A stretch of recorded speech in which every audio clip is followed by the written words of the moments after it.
नमस्कार दोस्तों, मैं सुभाष शर्मा चंडीगढ़ से लाल किताब के ज्ञान में आपका स्वागत करता हूं। दोस्तों, आज की हमारी चर्चा है वाणी दोष।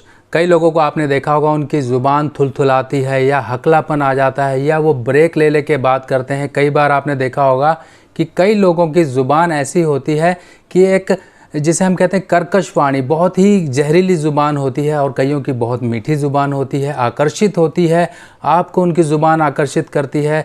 और ये वाणी दोष या वाणी की खराबियां क्यों होती हैं और इनके क्या उपाय हो सकते हैं, कैसे हम इन सब परेशानियों से बच सकते हैं, क्या लक्षण होते हैं जिनकी वजह से हम ये समझ सकते हैं कि हमारा कौन सा ग्रह खराब हो रहा है या कुंडली में ऐसे कौन कौन से ग्रह की स्थिति बन जाती है जिसके कारण हमारी वाणी दोष की परेशानियां हमारे जीवन में हमको परेशान करने लगती हैं। तो दोस्तों, सबसे पहले हम समझते हैं कि कुंडली के बारे में, कि कुंडली में ऐसी क्या स्थिति होती है या कौन से खाने रिस्पॉन्सिबल हैं हमारी वाणी को लेके, यानी कि हमारी जो बोलचाल है वो कितनी प्रभावी है या कितनी खराब है, वो किससे हम देखते हैं।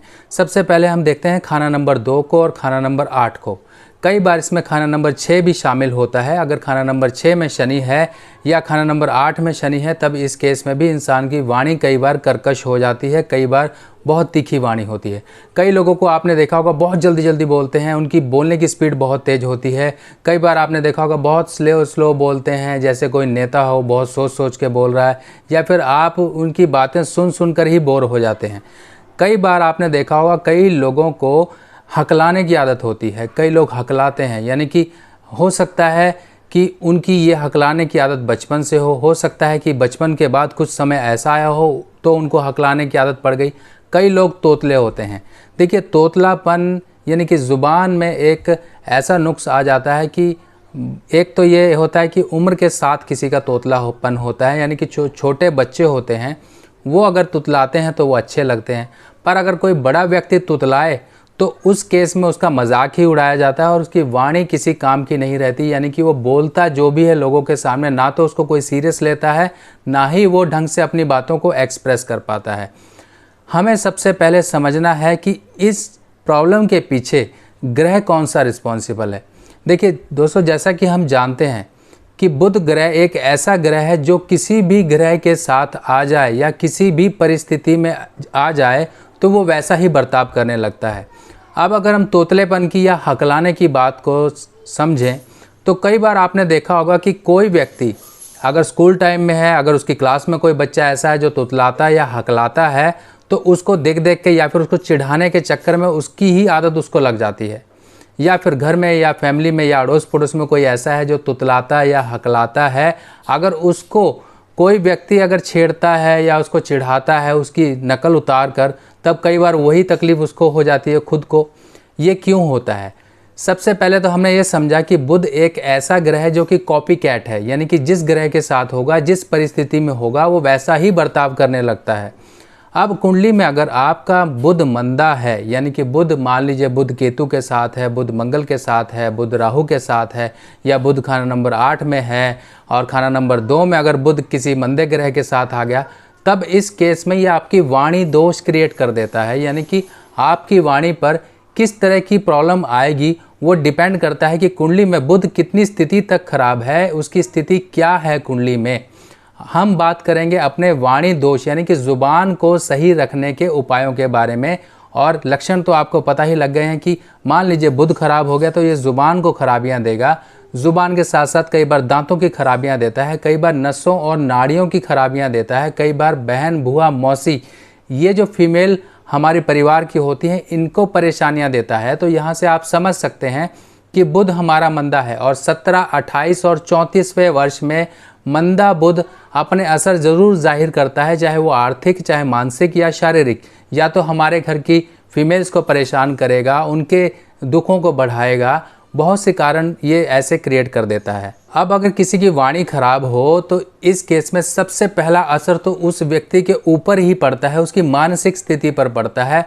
वो इंसान एक कॉन्फिडेंस, उसका जो लेवल होता है वो बहुत कम होता है, क्योंकि उसे पता है कि मेरे ज़ुबान में ये नुक्स है और मैं सामने वाले को अगर कोई बात बोलूँगा तो वो इतनी प्रभावी नहीं होगी। आपने कई लोग देखे होंगे, बड़े बड़े पॉलिटिशियंस हैं या कथावाचक हैं या फिर काउंसलर हैं या फिर स्टेज शो जो करते हैं या फिर कोई एक्टर्स हैं, इनकी वाणी में देखिए एक आकर्षण होता है, आपको बांध के रखते हैं अपनी वाणी के थ्रू, क्योंकि उनका बुद्ध इतना सॉलिड है कि वो अपनी वाणी से आपको बिल्कुल ही अट्रैक्शन में रखते हैं।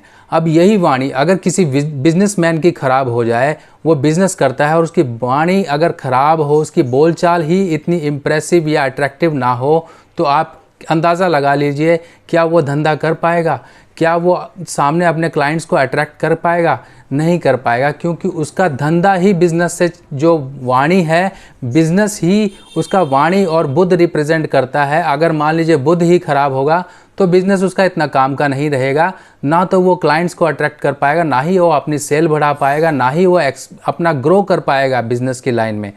और अगर कहीं जॉब में है, जॉब में आपने देखा होगा कई लोग सुबह से लेकर शाम तक काम करते हैं, पर कई लोग चुगलखोर होते हैं या फिर वो जुगाड़ी होते हैं, ऐसी ऐसी बातें जाके अपने बॉस को करते हैं, हायर अथॉरिटीज़ को करते हैं कि उनकी जगह जो चुगलखोर जो चमची करने वाले लोग होते हैं, इनको कभी भी कोई हिला नहीं सकता। यानी कि दुनिया आएगी चली जाएगी, पर एक आदमी हमेशा ऑफिस में वहीं का वहीं रहेगा।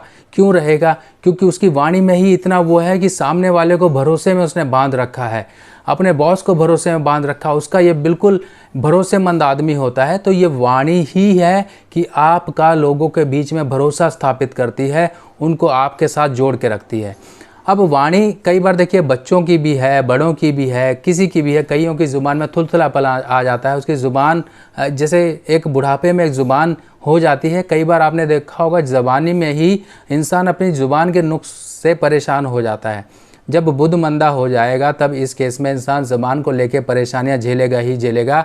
और हमेशा इतना ज़रूर ध्यान रखिए कि अगर आपकी कुंडली में बुद्ध कमज़ोर है, अगर कमज़ोर नहीं भी है, तो कभी भी भूल कर भी तोतले या हकले व्यक्ति की कॉपी ना करें।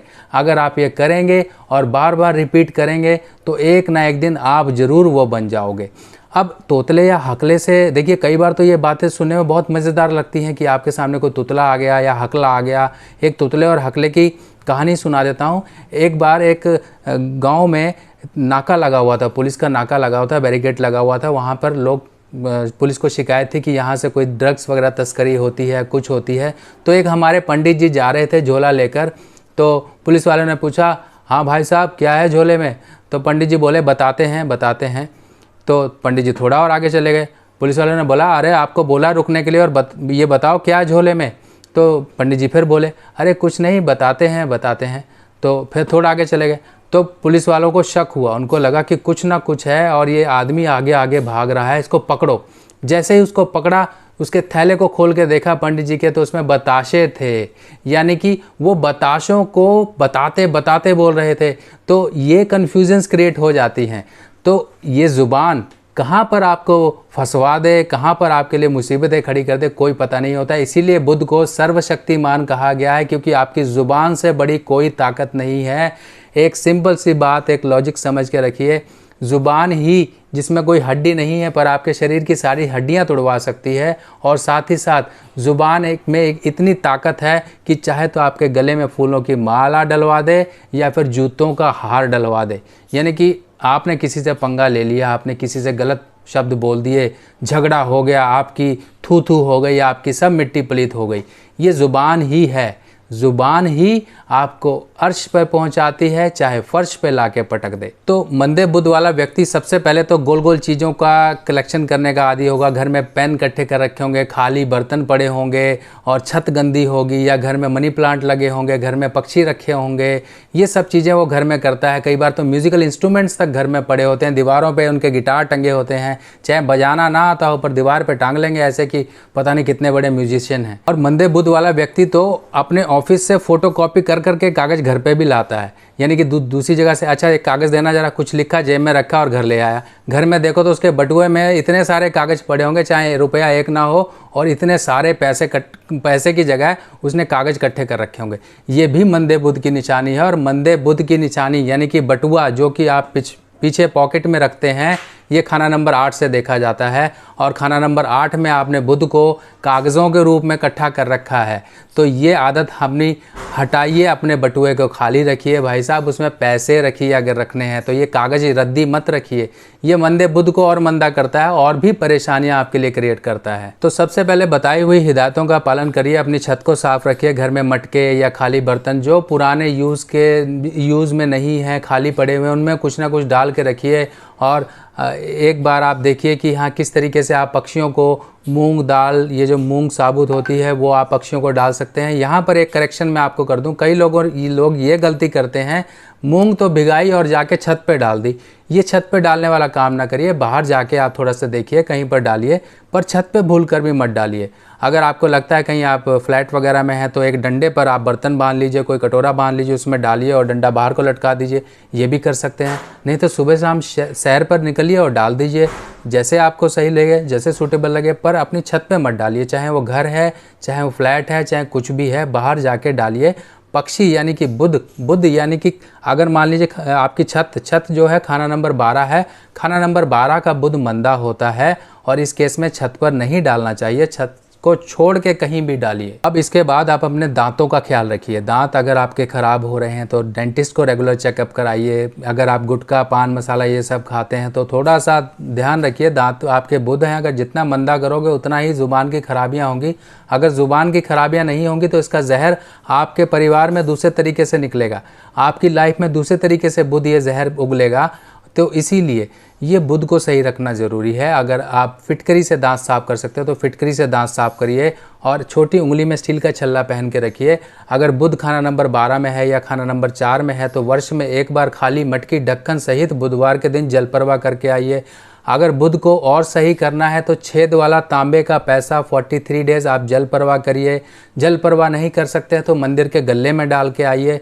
और आपको एक सिंपल सी रेमेडी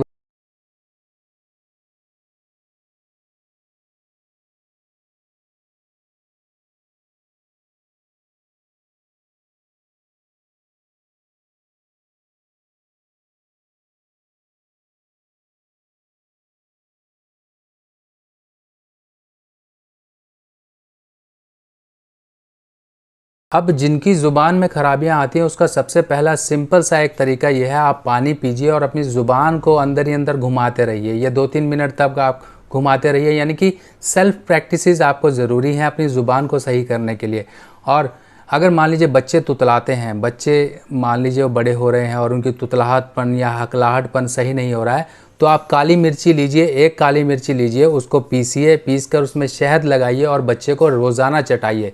आप जितना लंबा आप ये करते जाएंगे उतना लंबा ही यहाँ पर ये काली मिर्ची और शहद का उपाय ये ग्रह से संबंधित उपाय है और ये बच्चों की ज़ुबान को सही करने में बहुत ही कारगर सिद्ध होता है। तो दोस्तों ये छोटे छोटे उपाय और हमारी सावधानियाँ और हमारी सेल्फ प्रैक्टिसेस, हमारी सेल्फ एफर्ट्स हमारी ज़ुबान को अच्छा करने में काम करती हैं, हमारी एक पर्सनैलिटी को एक अच्छा करती हैं, यानी कि हमारी एक अट्रैक्टिव पर्सनैलिटी हो जाती है। अब अट्रैक्टिव पर्सनैलिटी या ज़ुबान की एक ताकत ये भी है, आप एक शेर की आवाज़ सुनोगे आपका अंदर से सीना कँप-कँपा जाएगा, आप एक गधे की आवाज़ सुनोगे तो आपके दिल में एक मजाक सा आएगा। ये ज़ुबान है, यानी कि एक आवाज़ है, एक आवाज़ की ताकत है। आवाज़ जब तक एक इम्प्रेसिव या बिल्कुल ही स्ट्रॉन्ग नहीं होगी तब तक आप कहीं पर भी अपने आप को स्टैंड नहीं कर पाओगे। आपने देखा होगा कि कई बार एक ऐसा व्यक्ति आया, उसकी ज़ुबान में इतनी अट्रैक्शन थी, उसने आप कहीं सरकारी महकमों में भी देख लें या पॉलिटिशियंस को देख लें या फिर कोई ऐसा आदमी देख लीजिए, वो सरकारी महकमों में या फिर कुछ ऐसे ऑफिस में बहुत जल्दी अपने काम निकलवा लेता है। क्यों? क्योंकि उसकी ज़ुबान में इतनी एक पावर है, एक अट्रैक्शन है कि वो सामने वाले को बड़ी जल्दी कन्विंस कर देता है। आप अपनी ज़ुबान से ही कन्विंस कर सकते हो। तो दोस्तों यही सब छोटे छोटे उपाय और ये सब जानकारियाँ और ये हिदायतें अगर आप पालन करते रहोगे तो ज़ुबान को अच्छा करोगे और ज़ुबान यानी कि वाणी दोष से आप बचे रहोगे। तो दोस्तों आप लोगों को आज की वीडियो कैसी लगी ज़रूर कमेंट सेक्शन में मुझे बताइएगा और नेक्स्ट वीडियो के लिए ज़रूर मुझे फीडबैक करिएगा। बाकी नेक्स्ट वीडियो में फिर मिलेंगे, तब तक के लिए अपने सुभाष भाई को आज्ञा दीजिए। नमस्कार।